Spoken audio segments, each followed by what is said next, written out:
bandiraɓe amtuɓe heɗade e yebde ayaw Piindi TV ɗum mbawɗon wonde kala e duuni baba adama he on calminama on juurama on manama on mantama en gari kadi humdude hakkude men e yeeɓiyankoɓe meɗen e windande men Njanngen Pulaar hande noon no kewɗen wadde ni eɗen gondi e musidɗo men ɓinguel men hono Elimane Gaydou mo mbaddeten yewtere kala saaha kono kadi hande eɗen bismiɗo joom galle ko hen ko ɗo e galle he woni koye mawɓe amen o jeeya kadi ko ceerno eko jogorɗen wadde ko maw addi hen teskuyaji makko e ballal makko ha ɓeyɗen famde ko mbatten ko mi fuɗɗoro Elimane a salminama a juurama e ko noon a salmirama en calmini bandiraɓe en juurimaɓe e heɗoto men ɗo e nder leydi e caggal yel kam foof en calmini en juurimaɓe no mbiɗani saladade ɓuuri firtude aadi en pirtani aadi kamɓe kadi yeeɓiyankoɓe ayaw Piindi TV pirtani aadi gam kadi yewtere men Njanngen Pulaar aɓe mbatten hakkille no fewi ɗumne kadi hande en garti gam kadi yewtidde bandiraɓe en kadi en jetti nannguɗo kaɓirɗe on ceerno Djiby en jettimo no fewi hande kadi a yettama ɗumne kadi mbiye kadi kamɓe bandiraɓe yewɓe ayaw Piindi TV ha tekki ɗon kadi e yewtere men Njanngen Pulaar kala ne mbaɗɗen yewtere machallah kadi eɓe gadda hen jeende mabɓe baɗɗe fayida ɗumne kadi ko noon eɓe gonca men ɓe gadda hen kadi namde ɗumne kadi kam mbiyata ko bandum kaalaw ko keɗotoɗo kamɓe kadi ɓe jettama no fewi ɗum noon wadde baba Hamad ha konngol artaga ƴeewen kadi hande o hollo banggue mo jeeyaten salah jaaɓi inchallah eyyi a jarama Elimane no mbiɗen ni en jetti musidɗo men ɓinguel men Djiby Dieng mo ganduɗa kala ko yooɗi e golle ɗe ko fewi hen foof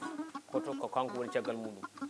no mbiɗen ni eɗen gonde musidɗo men kadi ko mawɓe galle he o jeeya kadi ko ceerno men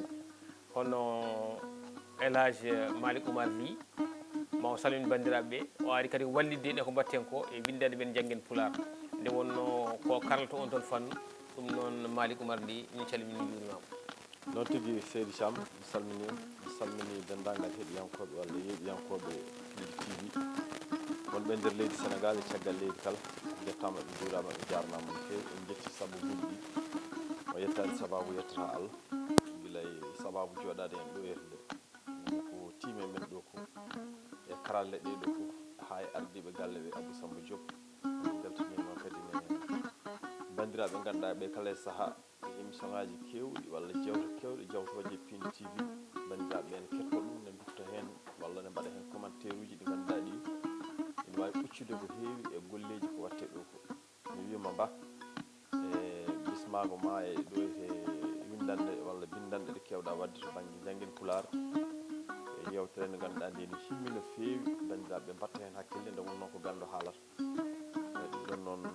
alhamdoulillahi rabbil alamina amin jonama bisimilla ceerno Hammat Ba eyyi a jarama ceerno Malick an e Alhaji Elimane eyyi hande kadi e garten koye windande men hesere kono ko hiisa mbatten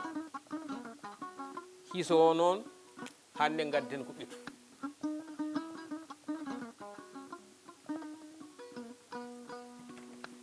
holko heewi ɓetede e miijoji mon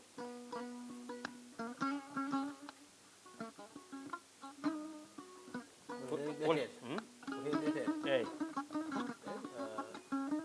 soyama ɓedde tan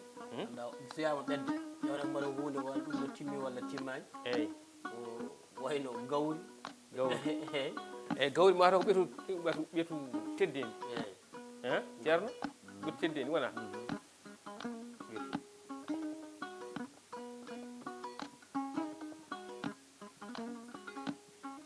teddedi on gonɗum ɓeeto juutedi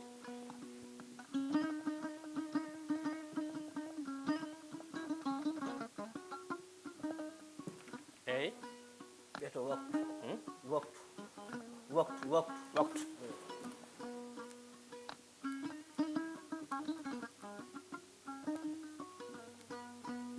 eyyi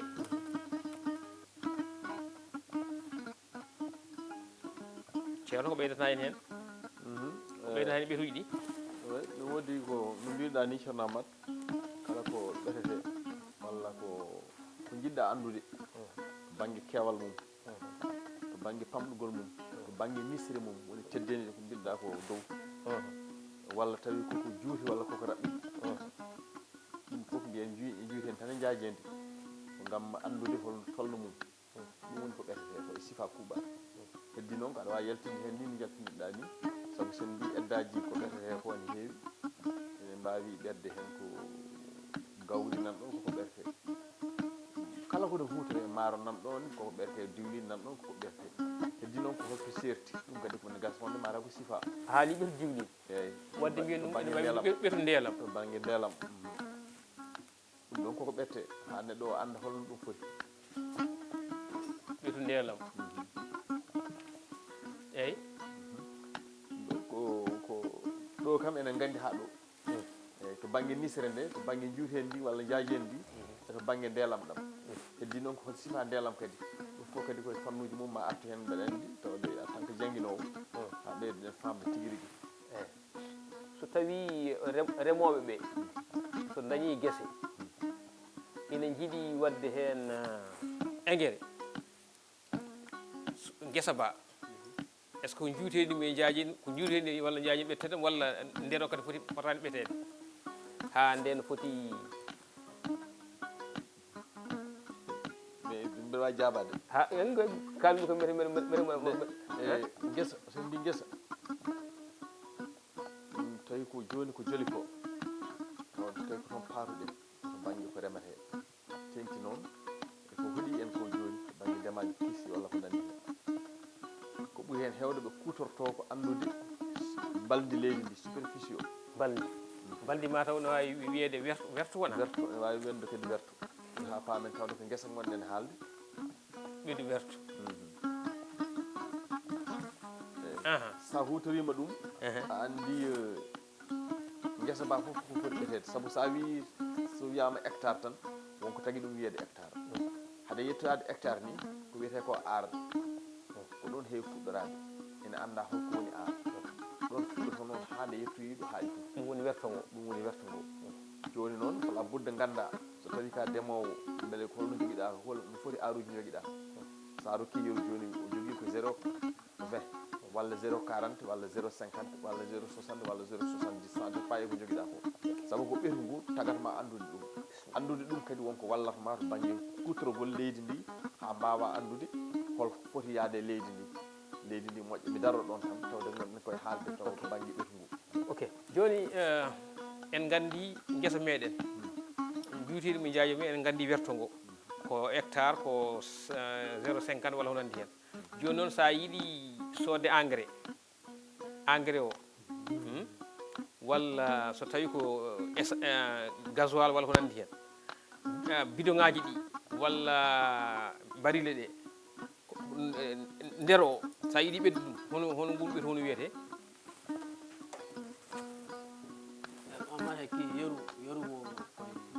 koye guesse maaro tan yeru mum tan dokka jinmi tan ko tawi joni a yiiɗi sodde bidon ɓe mbiya wonde bidon 20 litres ɓe mbiya bidon 10 litres ɓe mbiya bidon 50 litres e ko nandi hen joni ɓetu nder ngu holno foti wiyede wala ngal ɗo barigal heewi ko naggam litre uji walla e ko nandi ngal ɗo barigal wona ko barigal so bidon so beñuwar litre walla capanɗe litre walla ngal ɗo oɗo bidon waɗata ko litre uji nogas joni aɗa andi ko wayno nogam ko taw ko guessa ɗo joni no yimɓeɓe kewi wadde joni ni comme dar wiyete fi jarna joni an ko guessa ba ñoƴa ko hectare joni ƴeeweɗa kala so yarnude yonti no foti litre uji gaddata ha andene kadi ha guessa ma wawa innude wajiɓe ɓerta ɗum koye guessa ba ko hectare joguiɗa walla wona hectare a faami joni enen sen ƴewtima gomdama bidon waɗata ganduɗa ma litre uji nogas ɗi mata aɗi mbawi innude guessa ba joni noon ngun ɗon ɓeetu ceernam jiɗmi wallede mete mbiyeten ɗum ko ɓeetu kewki manam ko bidon o walla barigal ko wawi wadde ko walla kewki est ce que ko Pulaar walla wona Pulaar kewki ko pulaar kono ɗo kutorɗen kono banggue misre banggue teddendi sabu so tawi ko gonga so tawi bilan ne nawa lituji nogas sa waɗi ma heewi andi ko lituji nogas janggo e jaam aɗa yiiɗi andude teddendi misre nde aɗa wawi ɗum kutorade kono noon so tawi a arti e wiide hande machine huɓɓimi waɗi hen lituji 5 ɗi gasi ɗum firti ko kutortoɗa ɗo e ko to banggue limgol ngol walla ɓergol ngol kutorɗa ɗo koto banggue keewal joni ɗo joni jiɗmi ko ɗumin ɗum ko banggue ko tout koɓe mbiyata volume ko volume kewki nderki eyyi ɗum kadi koye ɓeetuji jeeya ɗum koye nder eyyi saabu ɗo joni eɗen gandi ɗo joni ko métaire wona non non ɓeetu teddedi ko kilogramme walla gramme gramme e hoore mum ɓeetu juutendi ko métaire elle somi yejjitani waktuji elle ko air wona ndeelam elle ko litere wona werto elle mbiya ɗum ko mètre carré wona ɗo volume ko mètre cube ɗo noon jinmi banggue kewki to jinmi wallede hen aussi bien enen wonɓe ɗo ɓe ko jogorɓe addoyde miijoji mumen eko fayarde namdal ngal yo faye mabɓe wona joni noon hande jiɗɗen haalde koko faati e ɓeeto juutedi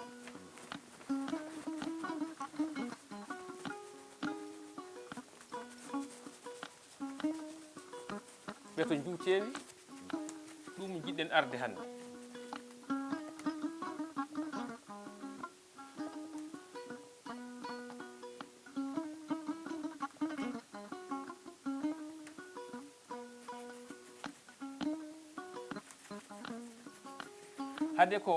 hade ko ɓettirte joni ko yiitede holko fulɓe ɓettirtuno adan hade ko joni ko hade mo yiitede holko fulɓe ɓettirtuno adan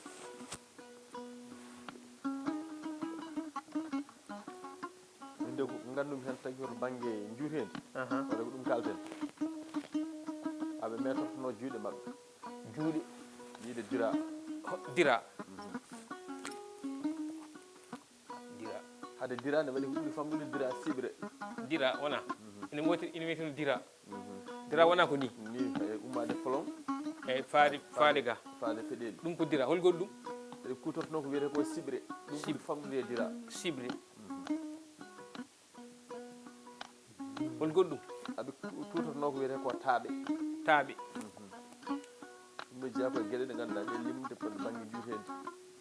taaɓal woni wiyoɓe ɗum kadi falgande eyyi falgande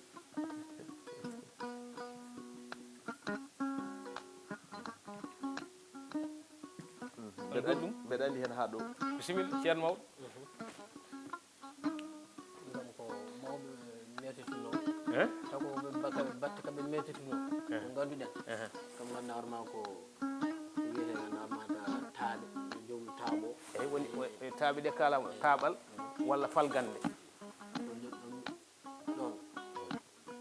ko ganduɗen kam enen ko ɗeɗo gueɗe tati ganduɗen hen dira sibre noon sibre ko ni walla holno sibre ko ni dira ko ni joni ɓeydata hen ceerno Hammat sen gandi dira tan sen gandi dira tan eyyi men gandu diraji ɗiɗi holno wiyete diraji tati holno wiyete eyyi bon est ce que on jiyani yimɓe ne métre o ni ene woodi ni woni wiyete ñayi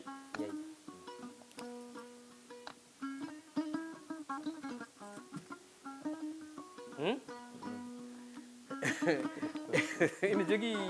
kadi ko métre ne adan fulɓe mbiyata ɗum weddande jambere wona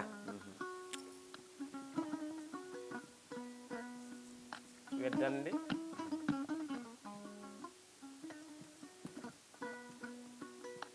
jambere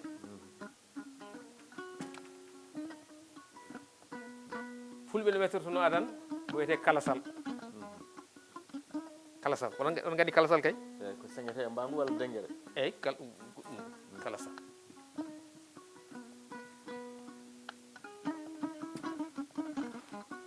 fulɓe ne méttortono adan ko ko wiyete raɗo tuuko raɗo tuuko raɗo tu raɗo tuuko mi winde ɗum raɗo tuuko hein holno ɗum wayata nagge nani a gadda ɓiyum gadda ɓinguel eɗen gandi so ñalel sona raɗe koye koyngal koyɗe yeeso ɗe ɓoggol ngol e hoore mum haɓɓoya koyɗe nagge caggal ɗum no a raɗima ñande ngue a tuukima nagge ngue raɗo tuuko donc adan fulɓe kutotono dira sibre taɓande walla faggande ñayi weddande jambere kalasal walla raɗo tuuko ɗum nden fulɓe ɗum kutotono ɗum joni noon yimɓe fof kawri yo kutoro ko wiyete métaire andu fof kawri hen kadi kala kono meete yo hutore métaire te métaire qiima koye diraji ɗiɗi sagata hakkudejo wona mawɗo noon fof wona poɗɗo nam ni ko sagata tan taw hakkudejo mawnani noon fof kono kadi rabɓiɗani noon fof diraji mum ɗiɗi woni métaire bon joni noon sen belama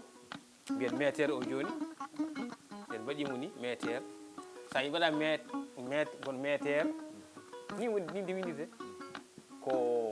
diraji ɗiɗi diraji ɗiɗi bon joni noon so tawi diraji ɗiɗi ɗe joni métaire o ko tawa aɗa meto ko wayno baggi en wayno guesa en ko wayno lefol en ko wayno garage en ɗum aɗa wawi hutorade métaire kono so woni joni nokku goɗɗuɗo hakkude par exemple Ndar e Dakar est ce que hutorɗen ko métaire walla ko poɗɗen hutade goɗɗum so woni ko hakkude Ndar e Dakar sa wiya hutor ɗum métaire est ce que ɗum watta tampere seeɗa saɗa yiɗi foftude so tawi aɗa jogui oto oto fof mo jiiɗa ne waɗi e nder yeeso oto o so dogui no foti ko calculante ma hakkude wuuro e wuuro walla distance o no foti ko mbiyede mètre woni oto o ne wawi holludema eyyi walla moto o ne wawi holludema eyyi nokku fof mo dogɗa distance o aɓe mbawi holludema no foti kilométre uji no foti kilométre uji walla no foti an ha haala kilométre uji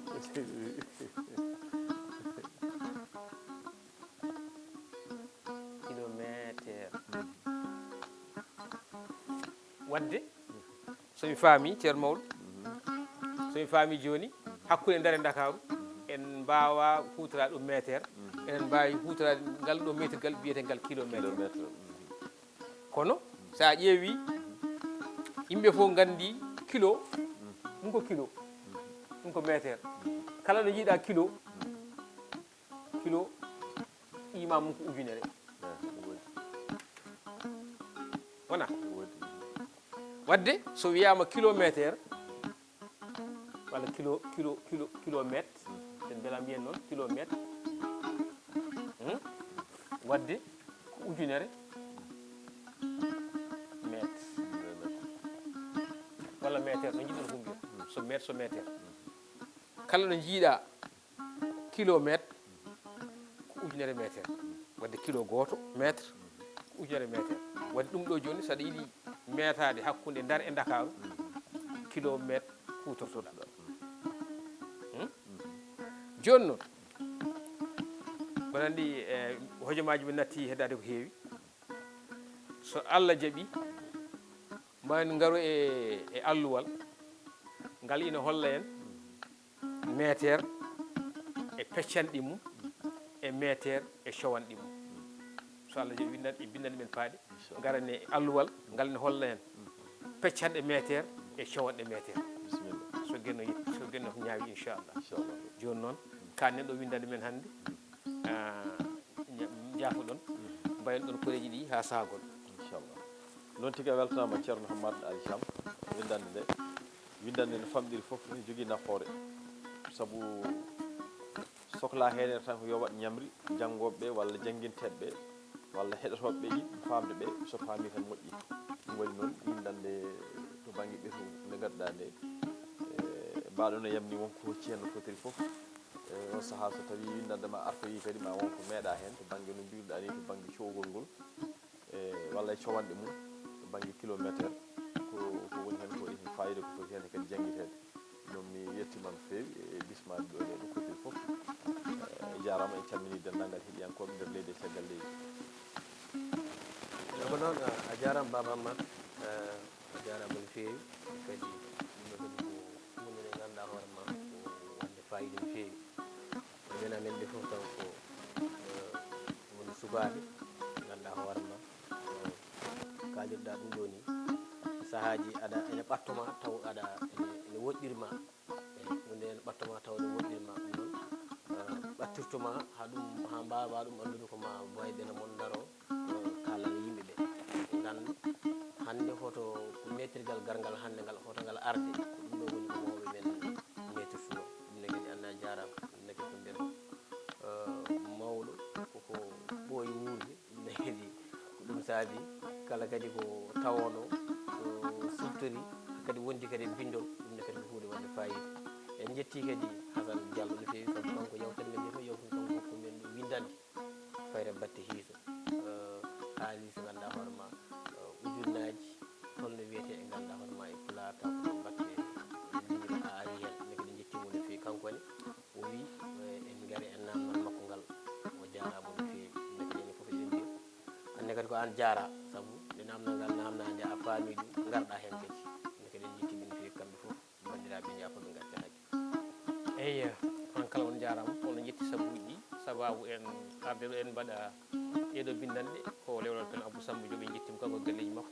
joom galle o kadi mi kadi mawni ko en ene calmini en juurima ñaganama jami kisale mabɓe en jetti kadi dendagal yeeɓoɓe gadda hen teskoyaji mumen kadi ɓeyde neɗɗo jangga tan koye perguitte muɗum enen kadi kala ɗo perguiɗen ƴeewoyen joom gande en kalan en hol ɗum wiyete holno waɗirte eɗen cabbiɓe teskoyaji mabɓe ko fayi arde Djiby Dieng Allah jarama jarama yalla e moƴƴere ɗum ha sagoɗo on jarama assalamu aleykum wa rahmatullah